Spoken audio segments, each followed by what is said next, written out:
heel pak internationale aan de start voor een eerste reeks van de 3 in totaal.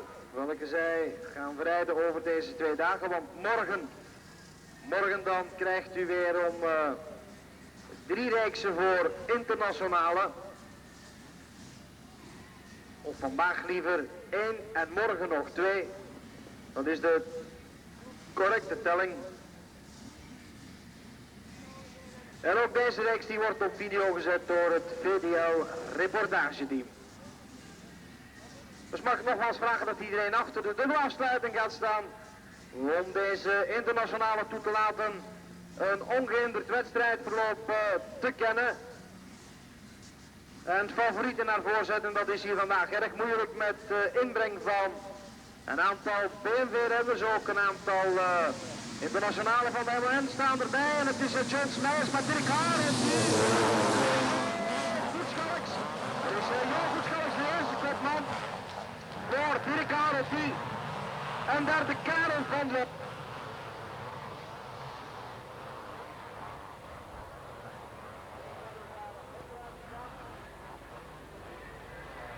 Jogo, de kopman, 2 Karel van 3 Arentie, 4 Govaerts, 5 Stroek, 6 Vleerakkers. Of is dat iemand anders met dat nummer? Dat was Benny van den Einde. Benny van den Einde.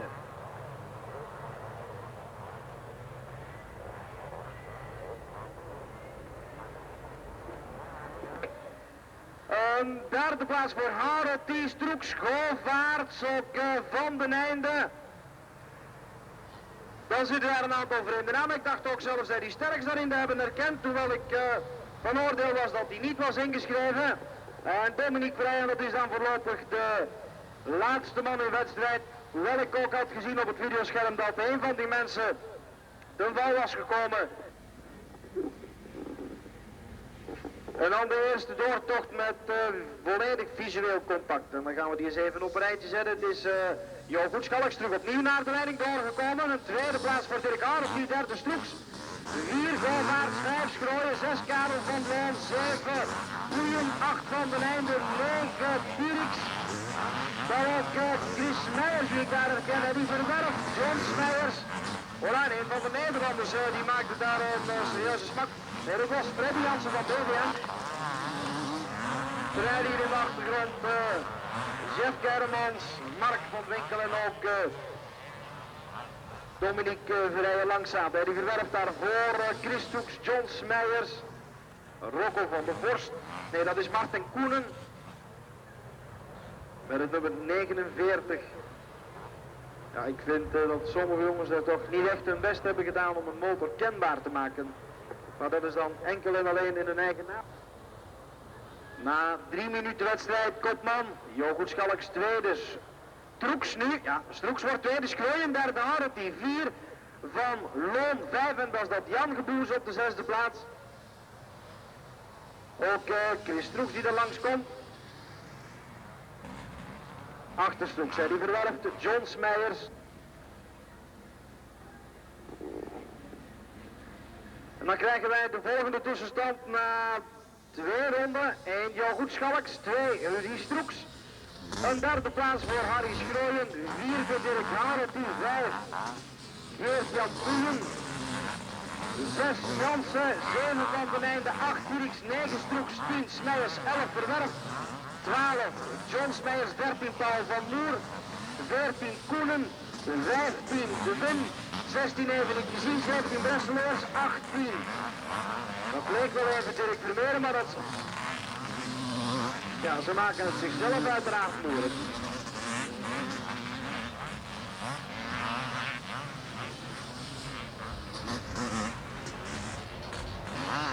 En ook Dirk Govaerts, die is ondertussen uit de spits van de wedstrijd weggevallen.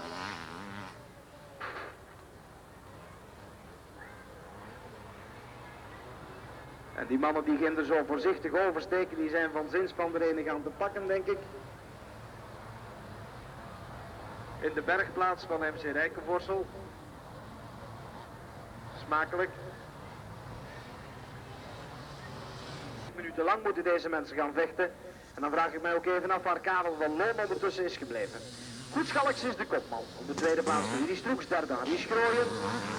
Een vierde plaats voor Jean-Paul Jansen, vijfde Smeer van Ontkaan, 6 Harold, 7 Dirks, 8 Van den Einde, 9 Stroeks, 10 Chris Meijers, 11 Eddie Verwerf, 12 John Meijers, 13 Paul van Moer, 14 Eddie Nuits, 15 Dirk Bresseleers.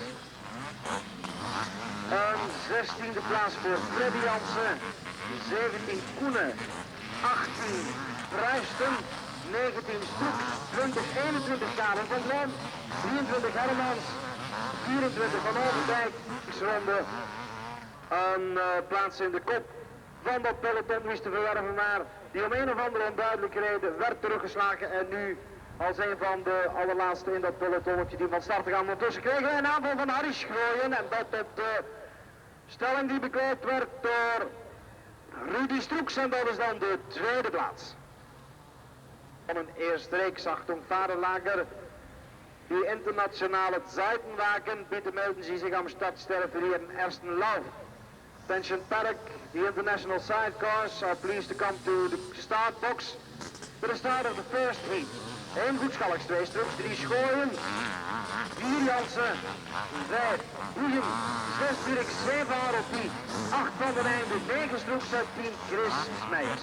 Dat is quasi volledig. De 11e plaats is voor John Meijers, 12e Eddie Verwerf, 13 Paul van Moer, 14 Dirk Bresseleers, 15 Eddie Nuits, een 16e plaats voor Freddy Jansen, 17 Van den Einde, 18 van Nuffelen, 19 van Loon, 20.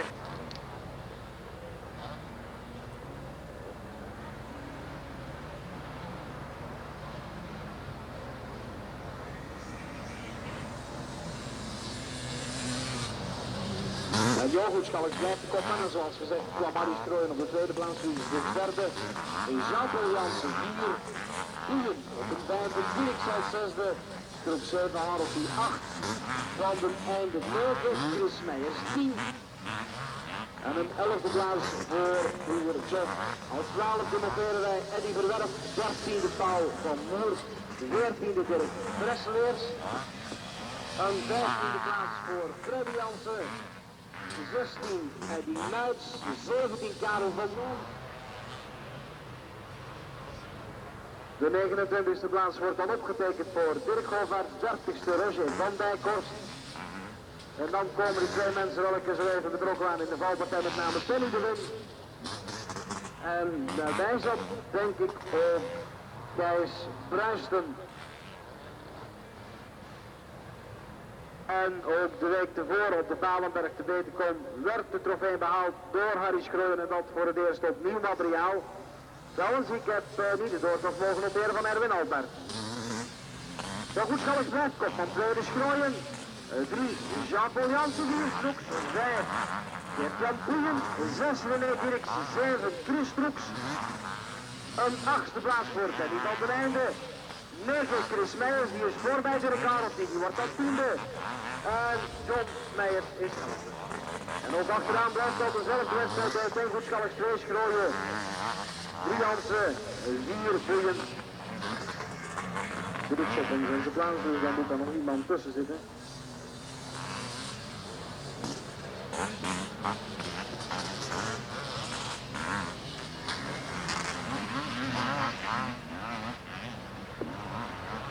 En dan krijgen we een aanval van Jean-Paul Jansen. Nu en dan op de tweede plaats Jean-Paul Jansen voor Harry Schrooien.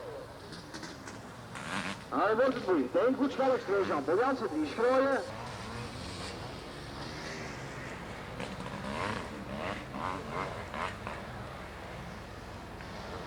En dan zijn de kopmannen daar. Ik dacht toch in een rode flits daar jouw Goedschalks te hebben herkend. Met Jean-Paul Jansen erg dicht daarbij. Schrooien als derde. Een 4e plaats voor Boeien, 5e Rudy Stroeks, 6e René Dirks en we zijn 14,5 minuut verder. 7e plaats dan voor Benny van den Einde, 8e Chris Stroeks, 9e Chris Meijers en dat is dan de wedstrijd in de wedstrijd voor de kwartliepers. Harold die aangevallen door Bresseleers in 1 keer voorbij, John Meijers gaat, John Meijers die passeert in 1 keer ook Dirk Harold en gooit zich ook voorbij Dirk Bresseleers. Vrijstaartje, stuurmanskunstenaar van Johnny Meijers. Tegen dat de kopmannen niet eens meer zo ver af zijn. Goed Schalksen. En Jean-Paul Jansen op de tweede plaats, maar ik denk, nou ja, Strooien die verliest startterrein. Terwijl anderzijds Jean-Paul Jansen inloopt op de kopman.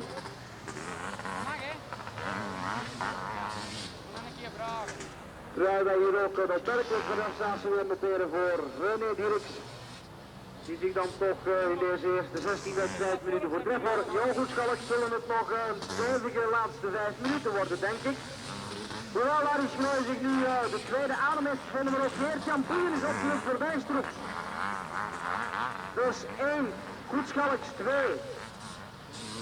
Jansen, Jean-Paul, 3 Schrooien, 4 Geert-Jan Boeien en 5 Rudy Stroeks. En ook Presselis heeft zich losgerukt. Dus dan moet ik ook eens even gaan nakijken waar John Meijers is gebleven, of was die al langsgekomen. Krijgen hier in ieder geval Paul van Moer en Freddy Jansen. En man die nog alles verrast, want Jeff Germans haalde in Pieltwingen het podium bij de kwartliterklasse. En hij zou het misschien zelf niet geloofd hebben wanneer men hem daar voor de wedstrijd op had gewezen. Aarts met bellen maken, ja, dan schijnt hier nu toch de zaak op een hoogtepunt te gaan uitlopen op 3 minuten van het einde. Met vooraan een volledige hergroepering. 1 Jogo Schalks. Dan op een 50, 60-tal meters daarachter Jean-Paul Jansen. Ook Harry Schrooien. 1 dus Goed Schalks. Even bijhouden jongens, 2 Jean-Paul Jansen, 3 Harry Schrooien. En die vierde man, dat leek mij Geert-Jan Boeien. We zitten ondertussen bijna aan de 20e wedstrijdminuut. Ik weet niet in hoeverre dat... Hola, wij krijgen daar Jean-Paul Jansen het plezier. Ik heb niet de voetschallers daar zien langskomen. Problemen zijn er ontstaan voor Paul van Moer.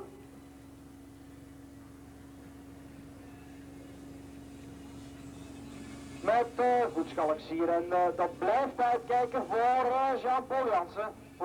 Ja inderdaad, voor Jean-Paul Jansen. Met een derde plaats voor, opnieuw, voor Rudy Stroeks. 4e, Boeien, 5 René Dirks, 6 Benny van der Einde, Schrooien is er tussenuit. 7 wordt Chris Stroeks, 8 Dirk Bresseleers. Dus ook dacht ik dat we Chris Meijers daarin misten. Maar die komt niet aanzetten. Dus Meijers voor Schrooien. En ook voor Freddy Jansen. En die wordt dan op zijn beurt gevolgd door Guido Stroeks. Terwijl Jean-Paul Jansen, die wordt gewaard dat de officiële tijd is verstreken. Nog 1 ronde hebben ze te gaan en die gaat werkelijk alles of niet spelen nu. Jean positiewijziging komen. Maar het zou mooi zijn als wij dat konden beleven.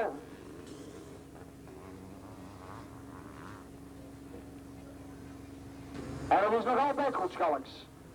En daar moet iedere keer Jean-Paul Jansen een voetje aan de grond zetten. En dat kost tijd. Blijft toch wel de kopman in het vizier houden. En er is weinig twijfel over op dit ogenblik, want we krijgen de aankomst van Jogo Schalks op de tweede plaats. Heeft geen aanval meer kunnen inzetten, Jean-Paul Jansen. In de spurt voor de derde plaats is het Geert-Jan Boeien die het haalt voor Rudy Stroeks 4, dus René Dirks 5. Benny van der Einde 6, Dirk Bresseleer 7. Een 8e plaats en ook eerste kwartliter plaats dacht ik voor Chris Stroeks.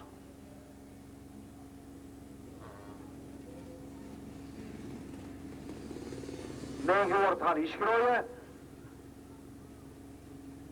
10e en tweede kwartliter Chris Meijers. 11e Freddy Jansen. Een spurt voor een 12e plaats die gewonnen wordt door Karen van Loon, 13 Johns Meijers. En ook aankomst voor Benny de Win. En ja, het blijft dan toch wel even voorzichtig met oversteken, liever. Er zijn nog een heel aantal piloten in de wedstrijd. En die verwerft die hier binnenloopt. Start van de tweede reeks voor de internationale 500 cc en het is op Jogo Schalks voor, daar zit een Nederlander bij. Ik kan zich al mijn deelnemerslijst niet vinden. Geert-Jan Boeien. Geert-Jan Boeien komt band 2 goed Schalks, 3 Schrooien, 4 Benny van den Einde. En ik weet niet of hij die sterkst vandaag is ingeschreven. Kan wel eens een rare wedstrijd worden. Geert-Jan Boeien op de kop, tweede Jogo Schalks, derde Harry Schrooien, 4 van den Einde. Nee, 4 van Uffelen, 5 van den Einde. En waar zit dan Jean-Paul Jansen? Erwin Albert, die dacht ik daar ook. Hoewel die gisteren niet tot finishen kwam, want die ging in de fout in de eerste ronde. Of in de oefening, ik weet het zelf niet exact.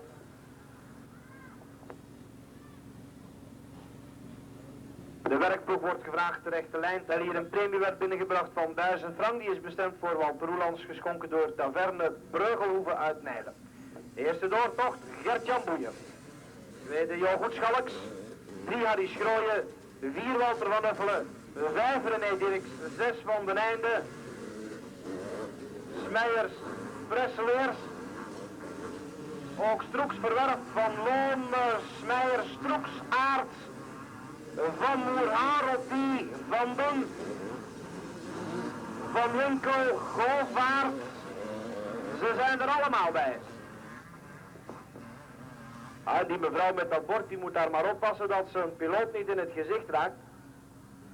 De plakat die is zo nog wel uit. Ik ben nog altijd Geert-Jan Boeien op de tweede plaats, goed Schalks, derde Schrooien, 4 van Uffelen, 5 René Dirk, 6 Benny van den Einde, 7 Presseleers, 8 Stroeks, 9 Freddy Jansen, nee, Jean-Paul Jansen, ook Van Loon, Chris Meijers.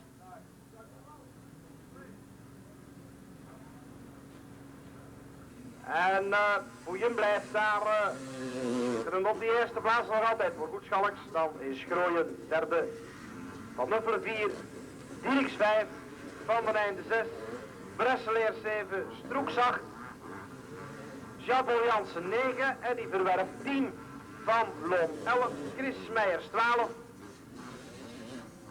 Martin Koenen 13, Van Moer 14, Harold die 5.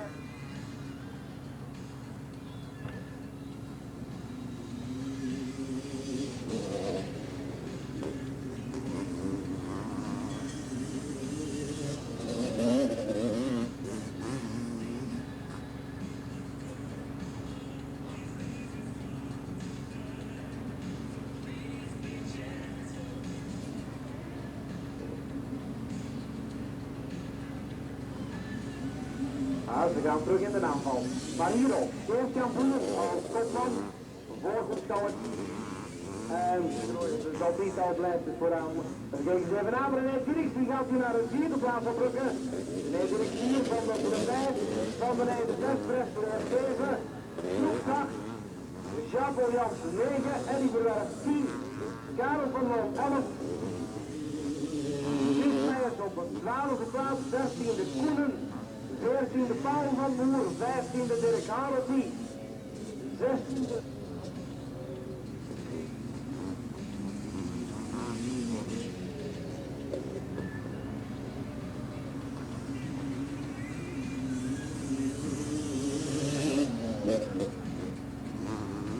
Er is daar een valpartij achterin en Freddy Jansen, of was het Jean-Paul Jansen die daarbij betrokken was?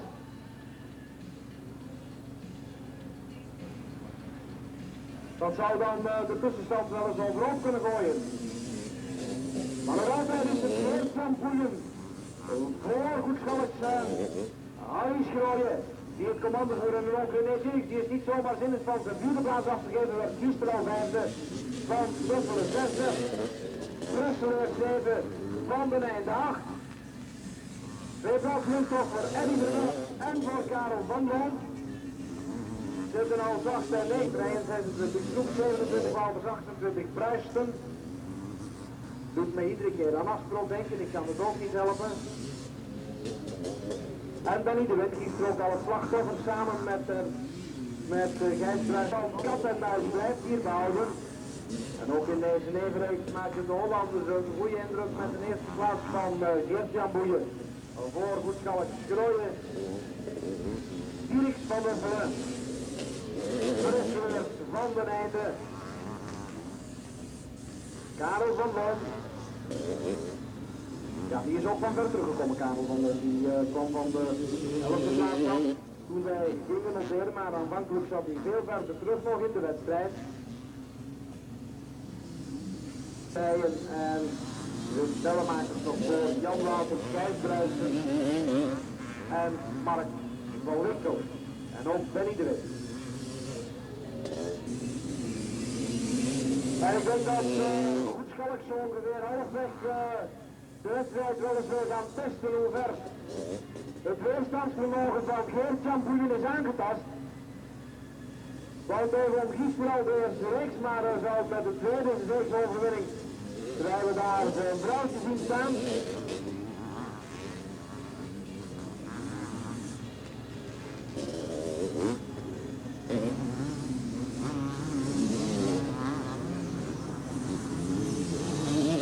Het blijft boeien met Geert-Jan Boeien. En die is kopman af, want Goedschalks heeft die ergens aan de achterijs van Londen. De Graaf genomen 1, Goedschalks 2 Boeien. En nu krijgt ook Schrooien meteen een mikpunt.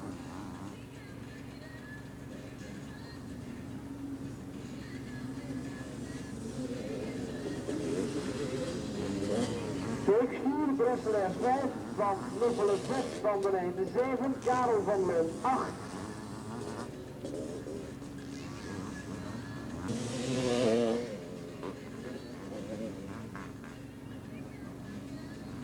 En ook die Stroeks, of Guido Stroeks, die in de achtervolging zat. We zitten op 6 minuten van het einde, nog 6 minuten wedstrijd. En het prachtige werk dat werd verricht door de mensen van MC Rijkevorsel kon op geen enkele betere manier beloond worden dan met een massale toeschouwersveld. Goedschalks, Boeien, Schrooien, 1, 2 en 3. Dan terug in de wedstrijd met het volgende trio, dat is Dirks, Bresseleers en Van Nuffelen. 7 van de Nijdag, Karel van Loon, 9 Eddy Verwerf.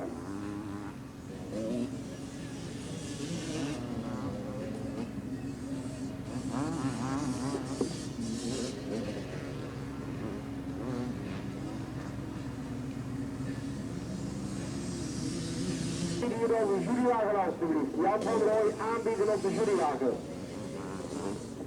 In de 17e wedstrijdminuut blijft de stand ongewijzigd, maar is toch wel Harry Schrooien wat dichter gekomen bij Geert-Jan Boeien. En Dirks blijft vierde, maar dan een schitterende prestatie ook van Dirk Bostel, die langs van Osselen. En ook voor Benny van der Einde en Kaas. Arnoldo van de Lindenboom.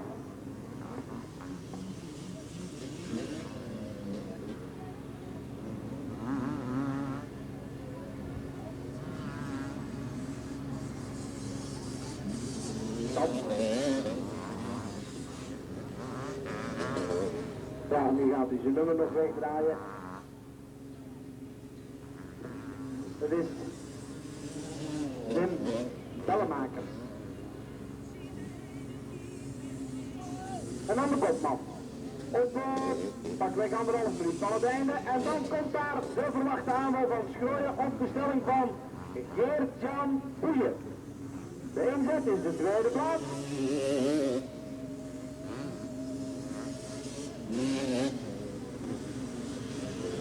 Voorlopig is het Goedschalk als kopman, maar het is achter hem dat het gebeurt. Boeien 2, Schrooien 3. En ik zag daar iemand supporteren voor Schrooien, maar die had een sigaret nog in zijn mond, dus je nog mocht roepen.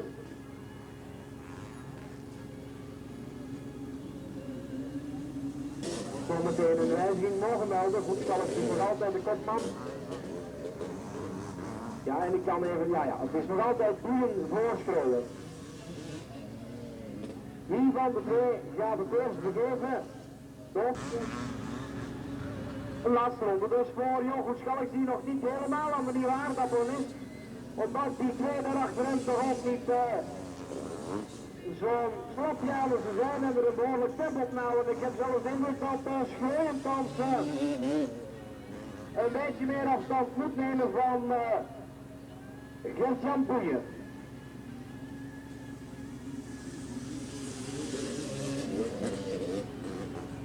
Er is leers van Bon.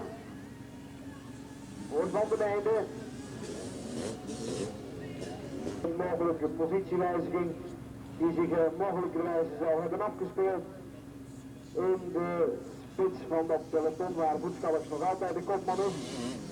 En daar is dus geen positiewijziging afgetekend, evenwel is de voorsprong van Voetschalks op Boeien kleiner geworden. En andersom breekt hij naar Jogo Schalks.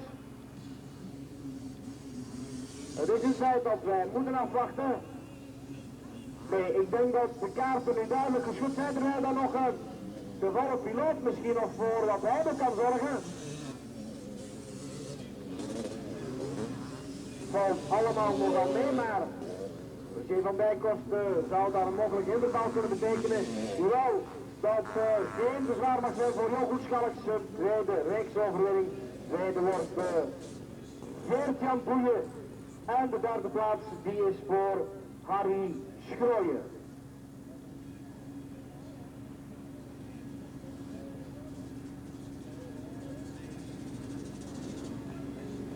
Op de vierde plaats aankomst nu van Dirk Presselaars. De vijfde wordt Karel van Loon. 6 Benny van den Einde.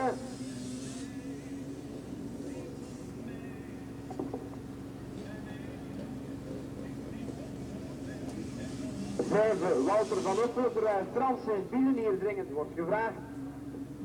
Een 8e plaats, hij heeft de kwart niet de plaats op voor Chris Meijers, 9e Eddie Verwerf. 10e Jean-Paul. Finale reeks voor internationale 250-500 cc, Harry Schrooien, Eddie Nuits en Benny van den Einde op kop. 1 Schrooien. En ook Goedschalks daar in derde stelling, dacht ik, van den Einde vierde. En ook René Dirk zat erop gesloten in die melee voor de eerste plaats.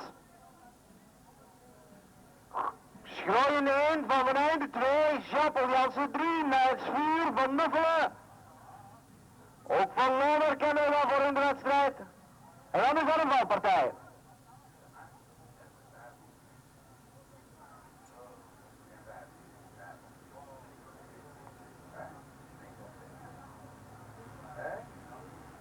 Ik dacht dat Jan Wouters en Rudy Stroeks daarin betrokken raakten. Ja, ze zijn beiden ondertussen alweer opnieuw van start gegaan.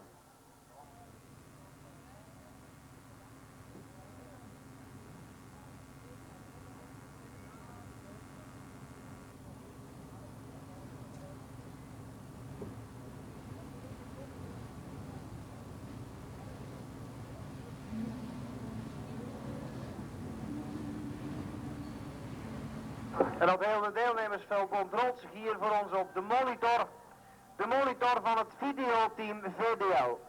Videoteam. En na 1 ronde het motor bij de volgende doortocht. 1 Harry Schrooien. 2 Jean-Paul Jansen.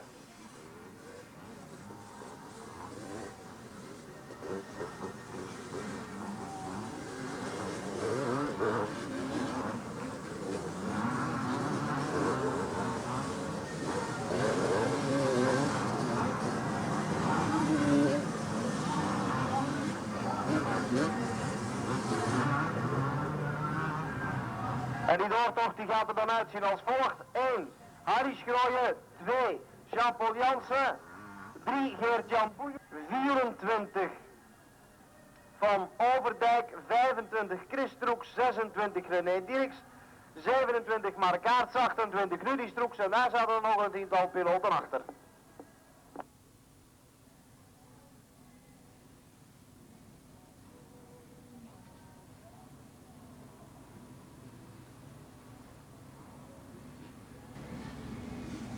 Louis Karremans dringend aanbieden op de jurywagen. 1 Schrooien, 2 Jansen, 3 Boeien, 4 Van den Einde, dat is geen verschil in tijd met die uitzoek. 6 Goedschalks, 7 Van Uffelen, 8 Bresseleers, 9 Van Boom, 10 Eddy Verwerf, Koenen, Smijers, Govaert, Hareltie,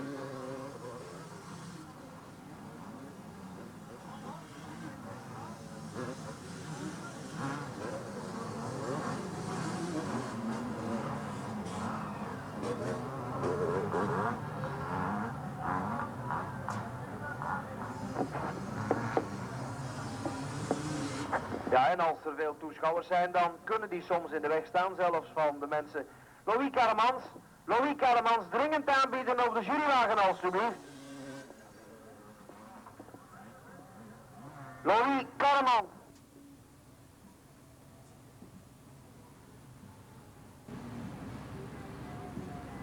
Dan is daar Jos Hermans met mechanische problemen aan de kant komen te staan. Op het ogenblik dat Harry Schrooien hier voor de derde keer die wedstrijd gaat openen voor Jean-Paul Jansen. Derde blijft nog altijd Geert-Jan Boeien. Vierde Benny van den Einde, 5 Eddy Nuits. 6 Goedschalks, 7 Van Nuffelen. 8 Bresseleers, 9 Karel van Loon.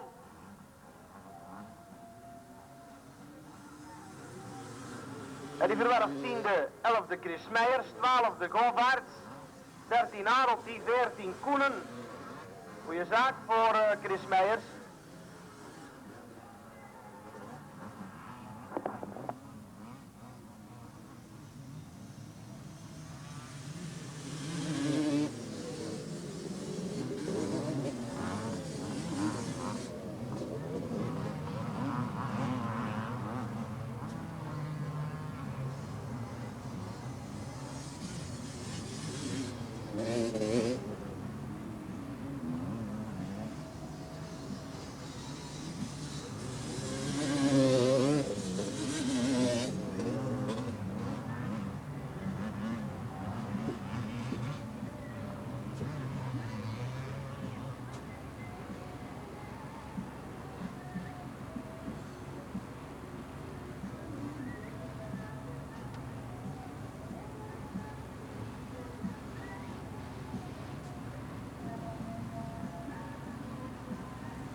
Schrooien die wordt hier aangevallen door Jean-Paul Jansen, maar blijft op de kop.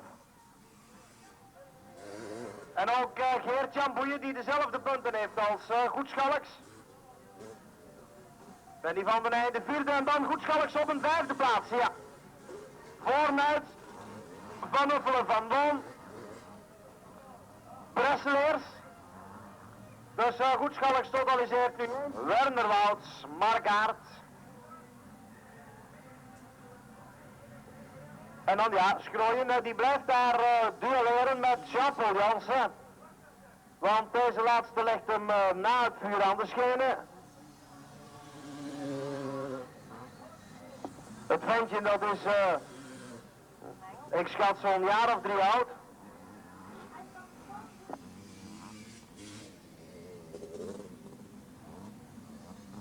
Ja.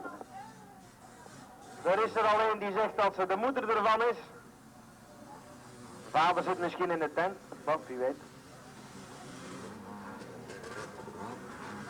En Jan Goedschalks die heeft dat blijkbaar begrepen dat hij Gert-Jan Boeien niet mocht laten bedijen, want dat was zijn voornaamste kandidaat.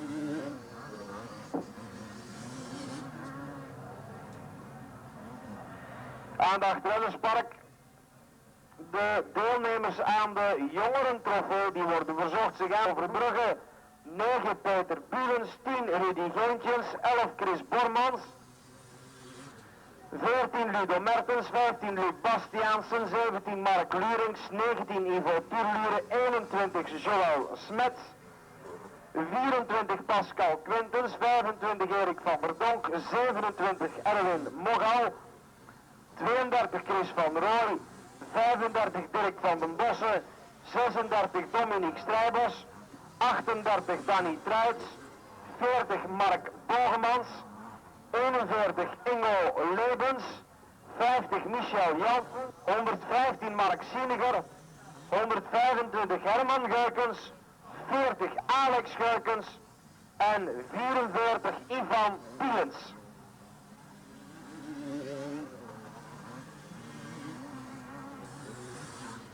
Met de kopman Harry Schrooien. Op de tweede plaats Jean-Paul Jansen.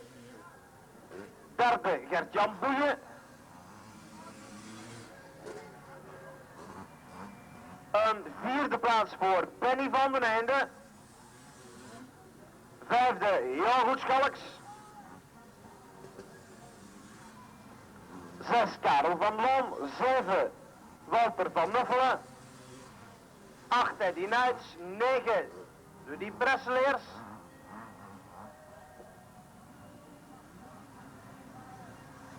De 10e plaats is voor Chris Meijers. 11e Dirk Govaert. Paul van Moer. 18e Martin Koenen. 19e Chris of Rudy Stroeks. Een 20e plaats voor Dominique Verheijen.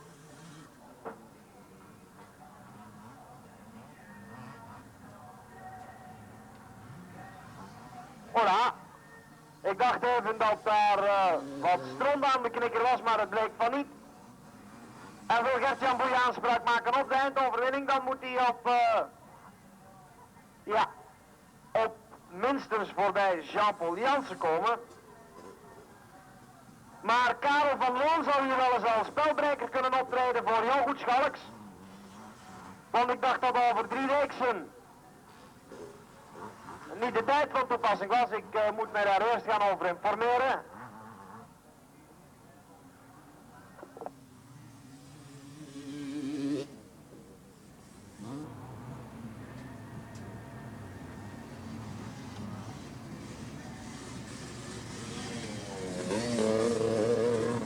En ik ben zo even de zaak gaan verifiëren. Het is ook de tijd die doorslaggevend zal zijn bij gelijke punten.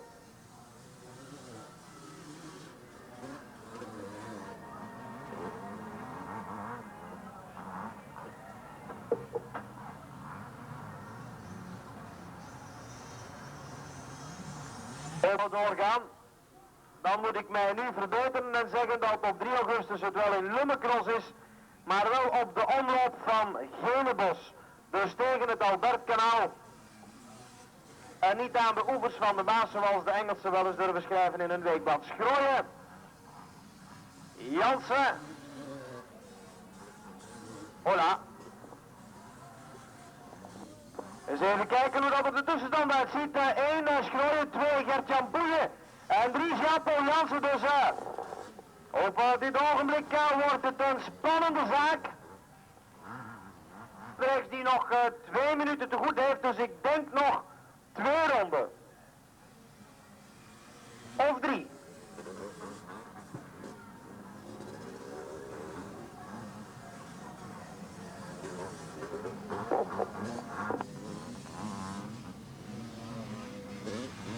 Ik zal mij anders uitdrukken. Er moeten nog 2 ronden gereden worden, alleszins, want ik heb zo de indruk dat de kopmannen wel voor het verstrijken van de 21 wedstrijdminuten hier langs de finish zijn gepasseerd. Hij nog niet verstrijken en dan komt Schrooien langs. Tussenstand 1 Harry Schrooien. Nog 2 ronden voor de bocht, tweede Gert-Jan Boeien. Een derde plaats voor Jean-Paul Jansen. Vierde Karel van Loon. 5 Van den Einde, 6 Goed Schalks. En Goed Schalks moet alleszins langs Van den Einde. Wil hij aanspraak maken op die eindoverwinning, gooide daar zich even de bocht in. Dus wij vermoeden dat het allemaal nog kan. We zien daar nog net Mark Aerts op het videoscherm en daar zitten de kopmannen niet zo ver meer achter. Maar wat ons vooral intrigeert, ja, dat is de kopman. Harry Schrooien op weg naar de reekzege. Maar daar vlak achter Gert-Jan Boeien. Op een tweede plaats. Dan eens even kijken, Jean-Paul Jansen die blijft derde. Vierde zal dan Karel van Loon zich manifesteren, denk ik. Ja. En dan voor de vijfde plaats, dan wordt het boeiend. Dit is nog steeds Benny van den Einde. Voor Jogo Schalks het verschil. 10, 15 meters. Van den Einde kijkt even om te zien waar Goed Schalks blijft. Weer blijven.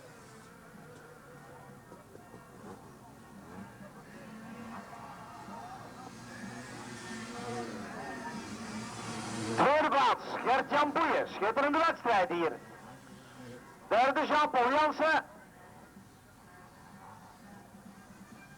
4 Karel van Loon en hier is de strijd voor de overwinning tussen Goed Schalks en Benny van den Einde. Daar dient het te gebeuren. Goed Schalks zit aan het achterwiel van Benny van den Einde. Probeert dan in eerste instantie namelijk, gaat langs de buitenzijde en komt op gelijkhoogte met Benny van den Einde. Dat zal een mooie finale zijn hier. Eens even kijken wat dat in de volgende bocht zegt. En hij is er nog niet langs, want Van den Einde blijft nog altijd voor Goed Schalks op gelijke hoogte. En er zijn hier ook supporters van Gert-Jan Boeien aanwezig, dat blijkt duidelijk.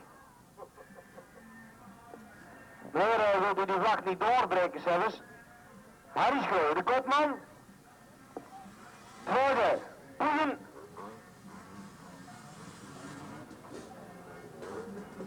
Jean-Paul Jansen heeft zich neergelegd bij het meesterschap van deze twee. Van Loon is vierde, die komt het nu uit die volgende bocht. En het is Goed Schalks. Goed Schalks opgerukt naar de vijfde plaats. 7 punten in totaal voor Goed Schalks. Ook Van den Einde is eraan moeten geloven om te beleven. En hij gaat kijken eens even naar een spectaculaire finisher. Winnaar wordt Schreuder. Op de tweede plaats Gert-Jan Boeien. Derde Jean-Paul Jansen. 4 Karel van Loon. En in de spurt houdt het hier Goed Schalks wordt vijfde. Net voor Benny van den Einde.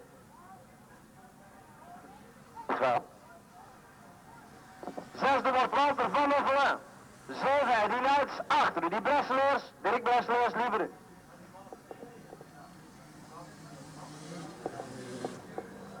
En ik heb zo de indruk dat voor onze Nederlandse confrater die vlag veel te licht is gemaakt. Die had op zijn minst 30 kilo zwaarder moeten zijn. Aankomst voor Kliesmeijers. De onverbiddelijke winnaar bij de 250 cc-klasse. Dirk Koolbaars die hier nog binnenloopt. En dan gaan wij even pauzeren tot de jongerentrofee op gang wordt getrokken.